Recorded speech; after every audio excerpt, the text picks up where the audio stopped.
Pasaulē aizvien populārāk kļūst tā saucamā zaļā domāšana. Protams, ka domāt un dzīvot zaļi, nezaudējot līdzinējās dzīves vērtību, mēs nevarētu, ja neattīstītos tehnoloģijas.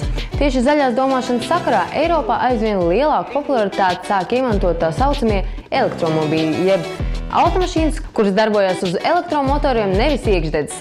Šī iemesla dēļ dažādu zīmolu automašīnu ražotāji aktīvi strādā pie elektromobīļu izveides un ik pa laikam prezentē savus nākotnes konceptus plašākai sabiedrībai.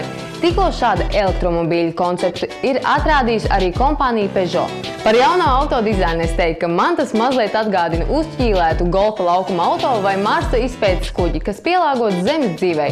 Bet nav gluži tā, ka būtu ļoti slikti, un nav arī tā, ka es varētu teikt, ka tas man ļoti patīk. Lai vai kā, ne jau zaļais dzīvesveids tevi padara par labāku vai sliktāku cilvēku. Tu vari braukt arī ar liela motora auto.